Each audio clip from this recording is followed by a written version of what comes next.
Olá, meus amados, eu sou o Bispo Daniel e nós estamos aqui com mais uma palavra da série Edificando. Eu queria compartilhar com vocês rapidamente uma palavra que fala a respeito de necessidade e de provisão. O texto base está em Mateus capítulo 4, quando Jesus é conduzido pelo Espírito Santo ao deserto para ser tentado pelo diabo. E nesse capítulo, no capítulo 4 de Mateus, o diabo o tenta e diz o seguinte: se tu és o Filho de Deus, manda que essas pedras se tornem pães. E Jesus respondeu dizendo: nem só de pão viverá o homem, mas de toda a palavra que sai da boca de Deus. Interessante esse texto, porque o Espírito Santo conduz Jesus até o deserto e ele lá jejua por 40 dias e 40 noites e tem fome. E por conta dessa fome, ele é tentado pelo diabo e o diabo diz: se você é filho de Deus, então manda essas pedras se transformarem em pães. E Jesus responde: nem só de pão viverá o homem, mas de toda a palavra que sai da boca de Deus, citando Deuteronômio capítulo 8, quando Deus fala a respeito desse princípio, falando do seu povo que também durante 40 anos esteve no deserto sendo provado. Bom, pensando em necessidade, e Jesus estava passando uma necessidade no deserto, por 40 dias ele não comeu nada, então ele esteve com fome. E o diabo justamente pega esse ponto, essa necessidade, para tentá-lo. Bom, nós todos temos necessidades, em vários níveis. A Bíblia fala que nós somos espírito, alma e corpo, e nesses três níveis diferentes que compõem a nossa vida, compõem o que somos, nós temos necessidades diferentes, de acordo com cada um desses níveis. Nós temos necessidades no nosso espírito de termos comunhão com Deus, mas temos necessidades no corpo, como fome, frio, necessidades que se apresentam para nós buscarmos a solução para essa necessidade, como alimento, aquecer-se e tudo mais. Algumas necessidades não estão no campo do corpo, no campo físico, mas estão no campo da alma, nas questões psicológicas que nós enfrentamos. Uma pessoa, por exemplo, que tem necessidade na questão psicológica, a própria mente da pessoa vai tentar arrumar uma estratégia ou um jeito de suprir essas necessidades. Existem diversos tipos de necessidades psicológicas que nós enfrentamos. Por exemplo, uma pessoa que é ofendida, muitas vezes ela sente a necessidade de se vingar, de contra-atacar.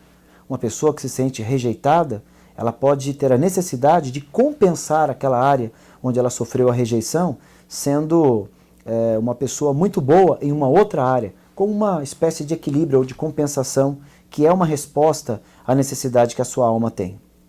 Então, olhando para esses princípios, como a nossa alma reage, como a nossa carne reage em relação às necessidades que enfrentamos, nós temos que chegar a uma conclusão.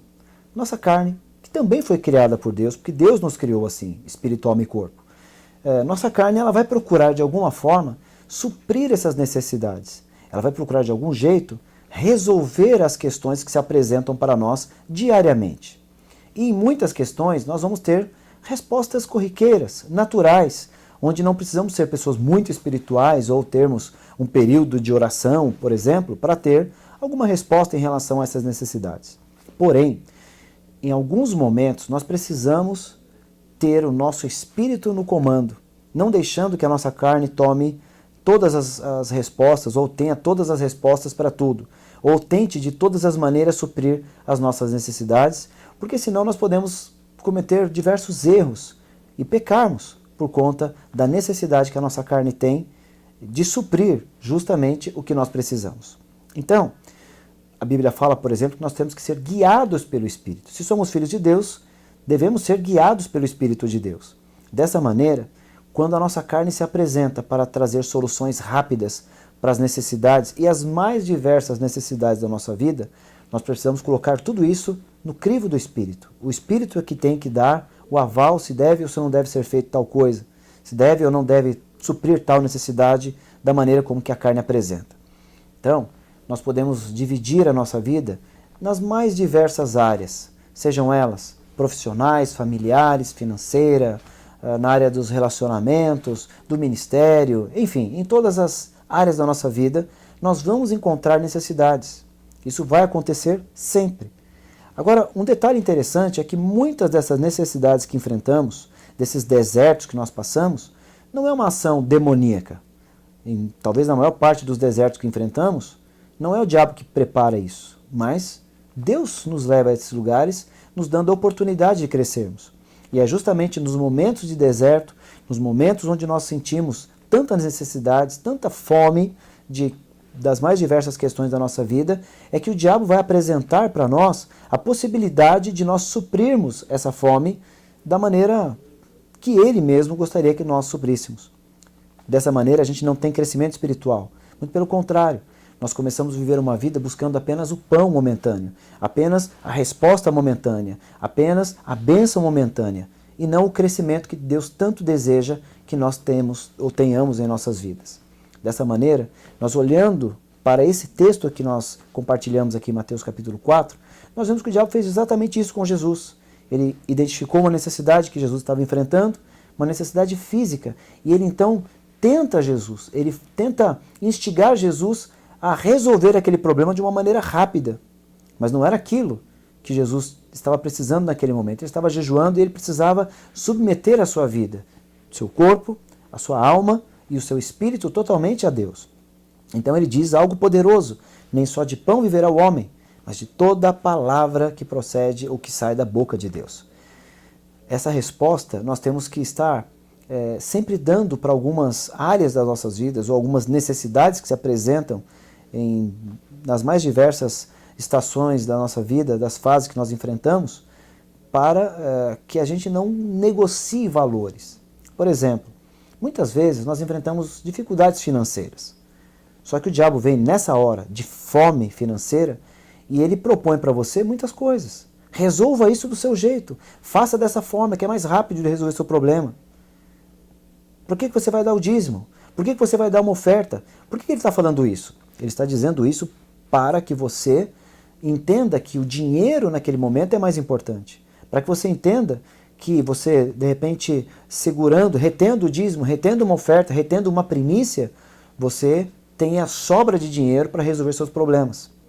Mas, se tomarmos a postura de Jesus, lembrando da palavra de Deus, nós vamos dizer o seguinte: diabo, nem só de dinheiro eu vou viver, mas de toda a palavra, de todo o princípio, de todo o padrão que procede da boca de Deus. Desta maneira, se você enfrenta qualquer crise financeira, você vai olhar para aquilo que Deus diz, não para aquilo que a necessidade está gritando, não para aquilo que o diabo está tentando te mostrar. E ouvindo os princípios da palavra, com certeza você vai alcançar a vitória que Deus tem preparado para a tua vida.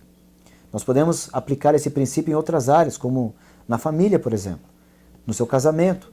Para quem é casado, sabe muito bem que existem fases difíceis do casamento e da família, onde nós enfrentamos as mais diversas adversidades, as mais diversas dificuldades, e nesses momentos a fome se levanta, a necessidade se levanta. E claro, a carne vai tentar de alguma forma te instigar a fazer aquilo que é mais rápido de se resolver. Trabalhando na questão da violência, da grosseria, de uma palavra, de uma resposta maldada, de palavras malditas.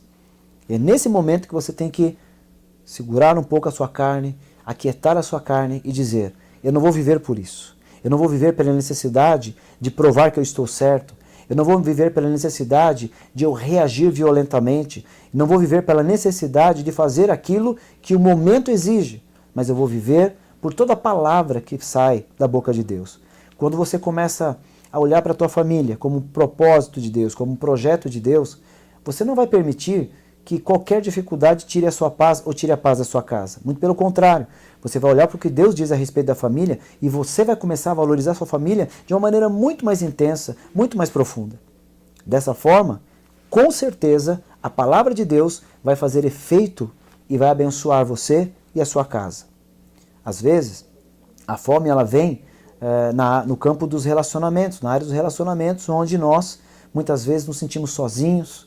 Como muitos jovens, por exemplo, hoje, têm estado só e têm visto que no mundo o padrão é o namoro desenfreado, são os relacionamentos, né, com qualquer pessoa, que por momentos de prazer, ou momentos de companhia, ela simplesmente negocia todos os princípios. Se a pessoa entende o que sai da boca de Deus em relação aos relacionamentos, ela não vai se relacionar com qualquer pessoa. Ela vai se guardar, ela vai obedecer os princípios e padrões e com certeza estabelecendo na sua vida emocional e sentimental os padrões da palavra, ela vai ser guardada e abençoada nessa área também. Você pode aplicar isso na tua vida profissional, você pode aplicar isso na tua escola, nos teus estudos, no teu ministério, em todas as áreas da sua vida. Sempre focando, sempre observando, sempre ouvindo aquilo que sai da boca de Deus. Foi o que Jesus fez. E para encerrar, eu gostaria de ler um texto para vocês que está na carta de Paulo aos Filipenses, no capítulo 4, quando ele diz, no verso 4 em diante, o seguinte: regozijai-vos sempre no Senhor. Outra vez digo, regozijai-vos. Seja a vossa equidade notória a todos os homens. Perto está o Senhor. Não estejais ansiosos ou inquietos por coisa alguma. Antes as vossas petições sejam em tudo conhecidas diante de Deus pela oração e súplica com ações de graças. E a paz de Deus, que excede todo entendimento, guardará os vossos corações e os vossos pensamentos em Cristo Jesus. Esse texto é tremendo porque ele nos dá a fórmula de como nós vamos enfrentar esses momentos de necessidades. A primeira coisa, a Bíblia fala para você e para mim: regozijai-vos. O apóstolo Paulo até enfatiza isso. Outra vez digo, regozijai-vos. Ou seja, nós precisamos estar sempre alegres na presença de Deus, entendendo a sua obra na nossa vida, sem deixar que as necessidades e os problemas tomem conta do nosso coração. Ele continua dizendo: seja vossa moderação ou vossa equidade notória entre todos os homens. Ou seja, no momento de necessidade, não se desespere. Não seja uma pessoa que amaldiçoa o momento ou as condições que você esteja enfrentando. Entenda que o deserto pode ser preparado por Deus. Como Deus conduziu seu povo para o deserto, como o próprio Deus conduziu Jesus para o deserto. Talvez você hoje está enfrentando um deserto na sua vida. Não adianta você orar repreendendo o diabo, porque não foi ele que te levou lá. Talvez seja Deus. E se foi Deus que te levou nesse lugar, é porque Ele quer te dar a oportunidade de você crescer, vencendo todas as dificuldades do deserto. Dessa maneira, você não pode, não deve amaldiçoar, murmurar, reclamar e ser uma pessoa desequilibrada nesse momento. Seja a tua moderação conhecida. As pessoas podem te ver no deserto, mas você tem que mostrar que você está fundamentado, firmado na palavra de Deus. Ele continua dizendo: perto está o Senhor. Isso é tão importante para nós, porque muitas vezes nós pensamos ou achamos que Deus está muito longe, que Deus está distante, que Deus não está ligando para a nossa dificuldade, nosso problema, mas Deus está perto, como nós lemos aqui. O Senhor está perto da tua vida, meu amado, minha amada. Deus está olhando para a tua dificuldade, Ele sabe de tudo aquilo que você necessita.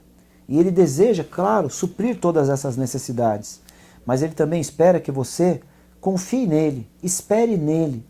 Não negocie os princípios e valores por um pão momentâneo, mas estabeleça a tua vida naquilo que ele diz, naquilo que sai da boca dele.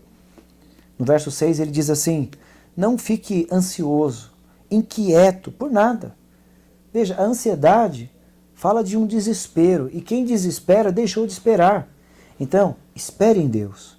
Não fique ansioso, não fique inquieto, não seja uma pessoa preocupada com as questões que você tanto precisa resolver. Se ocupe com as coisas, mas não se preocupe. Porque uma pessoa preocupada, ela já está se ocupando antes do tempo, tirando a sua paz. E quando você começa a viver esse padrão, sem inquietação, sem ansiedade, você deve levar todas as suas petições, teus pedidos, suas necessidades diante de Deus em oração, em súplica e também com ações de graça. Quer dizer que você tem que orar, se preciso, suplicar, clamar a Deus, mas acima de tudo, com ações de graça, agradecendo a Deus por tudo que Ele tem feito na sua vida. Não é por conta de uma necessidade que você vai achar que Deus não te ama, ou que Deus não te guarda. Na verdade, Deus já fez tudo por nós. E só por isso, nós já devemos ser gratos a Ele. Amém? E, por fim, ele diz o seguinte, nesse texto: e a paz de Deus, a paz que excede todo entendimento, guarde o seu coração e o seu entendimento, seus pensamentos em Cristo Jesus. Sabe, todos nós, no momento de dificuldade, nós queremos paz. Todas as necessidades trazem um nível de estresse na nossa vida, mas a resposta para isso é a paz. Não é apenas o suprir dessa necessidade, mas é a paz de Deus. Quando você começa a entender esses princípios e decide viver por toda a palavra que procede da boca de Deus, quando você olha para uma necessidade Vê que o mundo pode trazer um monte de opções para você. O diabo pode trazer um monte de opções para você como pão momentâneo. Mas você fala, não, não só de pão vou viver. Não só de dinheiro eu vou viver. Não só de relacionamentos eu vou viver. Não só dessa necessidade suprida eu vou viver. Mas eu vou viver por toda a palavra que procede da boca de Deus. Você está dando a primazia para a palavra e para a vontade de Deus na tua vida. Dessa forma, seus pensamentos, o seu coração vai estar debaixo da paz de Deus, guardado em Cristo Jesus. Cristo Jesus é a resposta para mim e para você, porque Ele é a palavra de Deus. Como Ele mesmo diz, nem só de pão viverá o homem, mas de toda palavra que sair da boca de Deus. E a palavra que saiu da boca de Deus para mim e para você tem nome. Essa palavra é Jesus Cristo. Jesus Cristo é a resposta que tanto precisamos. Olhe para Jesus, ouça Jesus, descubra Jesus, se alimente de Jesus, que você vai ter resposta, padrão, base e provisão para tudo na tua vida. Quando nós entendemos dessa maneira, reagimos da maneira correta, estabelecemos os valores e padrões corretos pela palavra que sai da boca de Deus, sabe o que acontece? Depois de sermos provados, tentados no deserto, e nós prevalecermos e vencermos essas tentações e provas, Deus mesmo, como diz na palavra lá em Mateus capítulo 4, que nós estávamos lendo no final dessas tentações, envia os anjos para nos servir. Significa, isso aponta para a provisão de Deus na nossa vida. Então, se você quer provisão, quer resposta para tudo aquilo que você precisa, ouça o que Deus diz. Coloque e estabeleça a sua vida em cima desses princípios e valores, que Deus Ele vai te abençoar e vai te dar a provisão. Lembre-se, não viva por vista, viva pela fé. Viva pela fé naquilo que Deus diz a respeito da tua vida, a respeito das promessas que Ele tem estabelecido na tua vida, e viva por esta palavra. Que Deus te abençoe, que essa palavra possa produzir um fruto poderoso na tua vida, e até a próxima. Valeu, gente.